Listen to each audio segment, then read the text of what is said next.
CM Punk not likely to return to All Elite Wrestling. This according to Wade Keller of the Pro Wrestling Torch. Wade Keller's a credible source, y'all. He's not just some schmuck on the internet, speculating. He's an OG in the pro wrestling journalism game.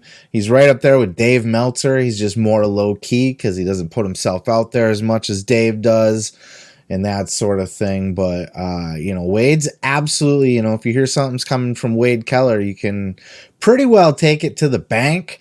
Though on this one, he's just kind of speculating, right? He's just taking an educated guess on the situation. I see a lot of news sites are running with this. CM Punk's not going to return. And of course, I am too, that's the headline. CM Punk not likely to return to AEW.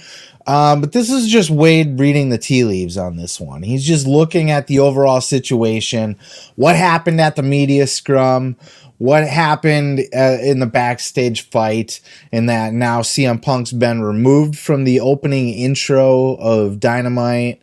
He was not mentioned in the illustrious long history of the Ring of Honor Championship by Ian Riccaboni. He is persona non grata with AEW right now. And so that's, Wade Keller is taking that as a sign that, look, this is probably done. And what they're going to be looking to do is probably negotiate some sort of contract buyout. Because you can't just outright fire Punk, because at that point, there's definitely going to be lawsuits. Punk's already shown himself to be a fairly litigious man.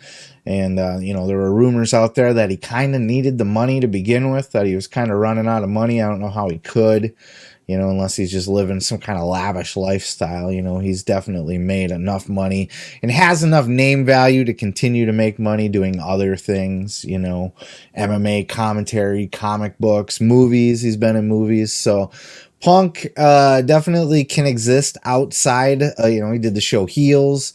He can exist outside the wrestling bubble if he needs to, I think. But, I definitely think he would sue if he was just outright fired. But will CM Punk just go his separate ways? Will they part ways? And honestly, look, AEW has been fine without both him and the Bucks and Kenny Omega. They've consistently been over 1 million after that happened. So, as a matter of fact, check out this clip. Booker T was talking about this on his podcast. Check out this clip and we'll catch you on the backside. But you're right. They just put on a wrestling show. And they've been able to... Go ahead. But one thing. Do you think anybody... after you watched that show, you watched it, right? I watched it. I didn't watch all of it. I watched it all. Just tell me this.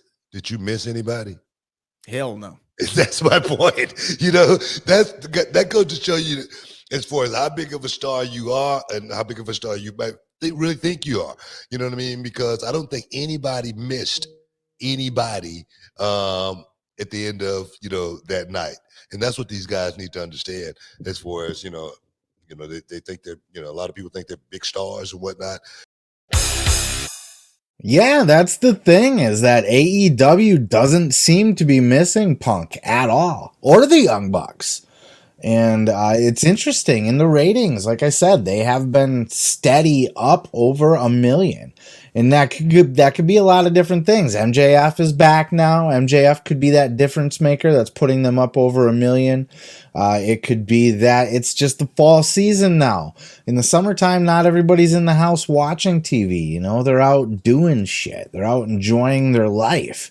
They're not like me, just stuck down in my basement in front of my microphone all goddamn day.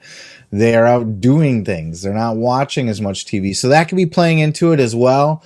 But it definitely isn't hurting the ratings that CM Punk's not on the show, or the Young Bucks, or Kenny Omega. And that does lead me to wonder, are there a lot of people out there, like Jim Cornette says, that would like AEW better if it didn't have the children, the Young Bucks doing all their goofy shtick that they do? To me, I don't mind the Young Bucks. I like the Young Bucks. You know, they do tend to get a little goofy at times, you know, a little shticky, a little too super kick party-ish too much sometimes. But a lot of people love the Young Bucks. I don't know that they're a deterrent from the ratings, but look at the ratings, man. They're up over 1 million steady since all this shit happened. And without CM Punk, that surprises me.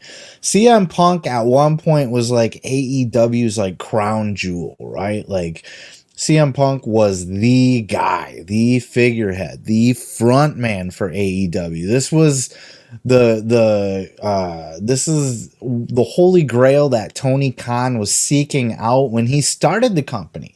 He knew right away that CM Punk was one of the guys that he wanted to chase and wanted to have on his roster. He knew that CM Punk would be the guy that's going to take AEW to the next level. And he had every opportunity to be that guy. He looked like that's what he was going to be. And he did a lot of great business for AEW. And let's face it, his feud with MJF was probably the greatest feud in AEW history and one of Punk's most memorable feuds. He added to his legend in his in-ring work in AEW over the last year. He's done incredible work despite even being injured. CM Punk has delivered amazing matches.